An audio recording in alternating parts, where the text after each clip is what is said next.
दुनिया के अंदर में एक अजीब सा माहौल, कन्फ्लिक्ट का माहौल पैदा हो रहा है।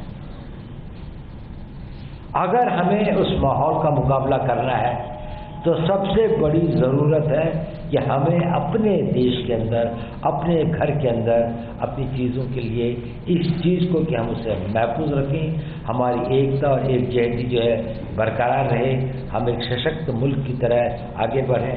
पिछले चंद सालों में जिस तरह से और जिस रफ्तार से देश तरक्की कर रहा है और इस रफ्तार से जो तरक्की है इसका जो लाभ होगा वो हर मज़हब का, हर धर्म का, हर हिंदुस्तानी को उससे लाभ होगा, उससे फ़ायदा होगा। लेकिन कई अनासर, कई फोर्सेस इस तरह की भी एक नेगेटिविज्म का एक माहौल बनाने की कोशिश करते हैं जिससे देश की प्रगति में बाधा पड़ती है, रुकावटें पड़ती हैं। चंद लोग जो धर्म के नाम पर या किसी और विचारधारा के नाम पर हिंसा का, दो लोगों के अंदर वैमनस्य पैदा करने का, लोगों के अंदर में कॉन्फ्लिक्ट क्रिएट करने का प्रयत्न करते हैं, उसका प्रभाव पूरे देश पर होता है, देश के अंदर भी होता है और देश के बाहर भी होता है। उसका कारण यह है कि एक बहुत बड़ी जनसंख्या, एक बहुत बड़ी मात्रा में लोग, आप जैसे लोग शायद अपनी आवाज़ को उतना बुलंद नहीं करते जितना होना चाहिए। तो माइनॉरिटी, एक बहुत छोटे चंद अनासर की आवाज़, लगता है कि ये शायद हिंदुस्तान की आवाज़ है। और अगर हमें इसका मुकाबला करना है तो जैसे कि शाहज़ादा नशीर साहब ने बिल्कुल दुरुस्त फरमाया कि हम लोगों को एक मूक स्पेक्टेटर की तरह, एक चुपचाप सहने वाले स्पेक्टेटर की तरह न होकर ज़मीन पर काम करना पड़ेगा, अपनी आवाज़ को बुलंद करना पड़ेगा, अपने आप को संगठित करना पड़ेगा और अपने अंदर अगर कुछ गलतफहमियां हैं तो उनको दूर करना पड़ेगा। अगर कुछ लोगों के बीच में कुछ गलतियां हैं तो उनको सुधारना पड़ेगा।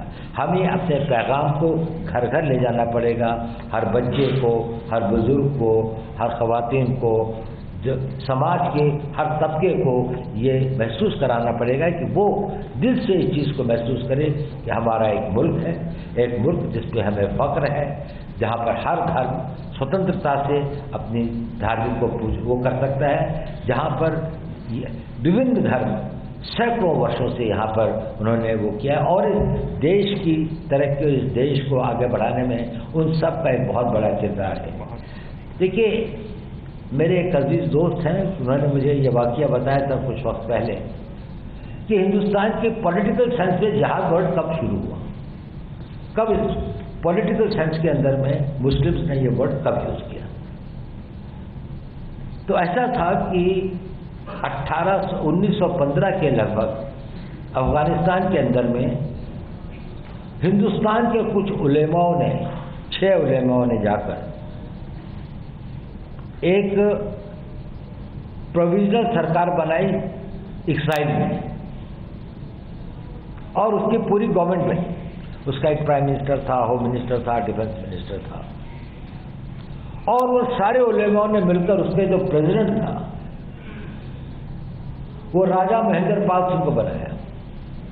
यानी जिहाद तो था, जिहाद था बुराई के खिलाफ, अन्याय के खिलाफ, विदेशी उसके खिलाफ, लेकिन जिहाद का मतलब ये नहीं था कि ये किसी धर्म के खिलाफ था।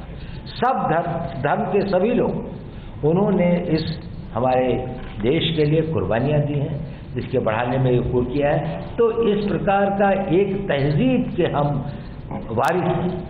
हमें फ़ख्र है अपने उन बुज़ुर्गों पर जिन्होंने कि हमें एक इस प्रकार की सोच, एक इस प्रकार की हिस्ट्री, एक इस प्रकार का वो दिया है जिसको कुछ लोग गलतफहमियाँ पैदा करने की कोशिश करते हैं। अब इस माहौल को सही करने की जिम्मेदारी तो हम सब की है, लेकिन हम जब भी किसी काम को करते हैं तो इसके लिए 2 चीज़ों की ज़रूरत होती है। एक तो हमारी नीयत और इरादे की ज़रूरत होती है और एक हमारी काबिलियत की ज़रूरत होती है। आपके पास में वो कैपेसिटी भी होनी चाहिए और वो इंटेंशन भी होना चाहिए। शायद इंटेंशन तो करोड़ों लोगों का है जो आपके मुरीद हैं, आपके फॉलोअर्स हैं, लेकिन कैपेबिलिटी सबकी नहीं है। आप सबसे अधिक सक्षम लोग हैं, आप सबसे अधिक, आप लोगों में वो कुव्वत है। और ये आज से नहीं, सैकड़ों सालों से हमारे धर्म गुरुओं ने, हमारे संतों ने, सूफी संतों की एक इतनी बड़ी ट्रेडिशन है सूफीज़म की इस देश के अंदर में, जो शायद दुनिया के इस्लामिक वर्ल्ड के अंदर में इतनी बड़ी और इतना कंट्रीब्यूशन इंटेलेक्चुअल, चाहे दीनी तरीके से देखें, मजहबी तरीके से देखें, इंटेलेक्चुअल तरीके से देखें, जितनी बड़ी उनकी कंट्रीब्यूशन हिंदुस्तान में रही है। इसलिए आपकी जिम्मेदारियां बहुत बढ़ जाती हैं। आप परमिट नहीं कर सकते।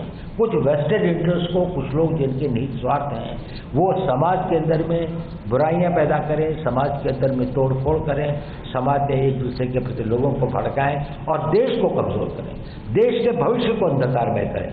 हम आज की लड़ाई अपने लिए कम लड़ रहे हैं, हमारी आने वाली नस्लों के लिए ज़्यादा लड़ रहे हैं। हम उनको कैसा हिंदुस्तान देके जाएंगे? हमने एक हिंदुस्तान विकसित किया है जो सोशली, कल्चरली, सिविलाइजेशनली बहुत अजीम था। चाहे वहाँ पर हो सकता है कि कभी अंग्रेज़ों का ये था, लेकिन सिविलाइजेशनली और कोई ये देश हमेशा एक बड़ी आज़ाद सोच का देश रहा है और बड़ी इसके अंदर में एक इज्जत थी और एक वो रही है। हमें इसको बरकरार ही नहीं करना है, इसको आगे बढ़ाना है, इसको और मजबूत करना है। और आप सब लोग, आप लोगों के हज़ारों लाखों की तादाद में मुरीद हैं, आप लोगों को मानने वाले, आप लोगों पर भरोसा करने वाले, जिनकी आप रहनुमाई कर सकते हैं। आपने वो काबिलियत दी है और आपका इंटेंशन भी बहुत वो है।